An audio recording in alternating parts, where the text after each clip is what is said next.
Good morning all of you. ఈరోజు ఈ క్లాసులో సంస్కృత సంధి అయినటువంటి సవర్ణ సంధి గురించి తెలుసుకుందాం. ఓకేనా? రైట్. సవర్ణ దీర్ఘ సంధి చూడండి. సవర్ణ దీర్ఘ సంధి అంటే ఏంటో చూద్దాం. సూత్రం, సవర్ణ దీర్ఘ సంధి యొక్క సూత్రం. ఏ సంధి యొక్క సూత్రం? సవర్ణ దీర్ఘ సంధి. చూడండి, ఆ ఈ ఉ రూలకు, ఆ ఈ ఉ రూలకు సవర్ణాక్షులు లేదా సవర్ణములైన అచ్చులు పరమైనప్పుడు, సవర్ణములైన అచ్చులు పరమైనప్పుడు, సవర్ణములైన అచ్చులు పరమైనప్పుడు క్రమంగా వాని దీర్ఘాలు ఏకాదేశంగా వస్తాయి.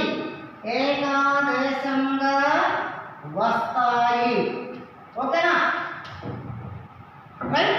ఇక్కడ సవర్ణములు అంటే సమానమైన, అంటే ఆకి ఆ పరంగా అవడం, ఈకి ఈ పరంగా అవడం, ఊకి ఊ పరంగా అవడం, రూకి రూ పరమైనట్లయితే క్రమంగా ఏమొస్తాయంటే వాటికి దీర్ఘాలు వస్తాయి. సవర్ణములైన అచ్చులు అంటే వాటికి అవే, ఆ ఈ ఊరులకు అవే అచ్చులు పరమైనట్లయితే క్రమంగా ఏమొస్తాయంటే వాటికి దీర్ఘాలు వస్తాయి. ఉదాహరణకి ఒక సంధిని చూద్దాం.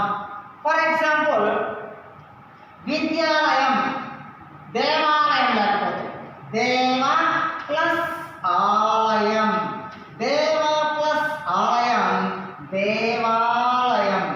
దేవాలయం. ఏ సంధి ఇది?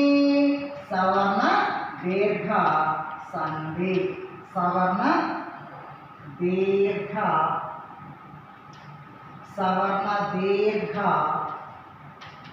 సంధి. ఓకేనా? ఇది ఎలాగైందో చూద్దాం. ఇక్కడ వాలో ఏ అచ్చు పలుకుతుంది? ఆ.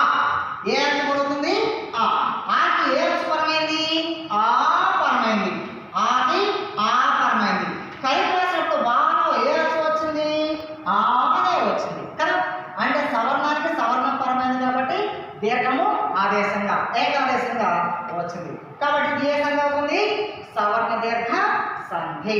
ఇక్కడ సవర్ణములైన అచ్చులు అంటే ఆకి ఆ పరం కావడం దీర్ఘం వస్తుంది, ఆకి ఆ పరమైన దీర్ఘమే వస్తుంది, దీర్ఘానికి ఆ పరమైన దీర్ఘమే వస్తుంది, దీర్ఘానికి దీర్ఘం పరమైన దీర్ఘమే వస్తుంది.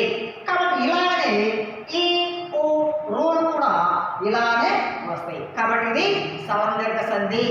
క్లియర్? Okay, thank you.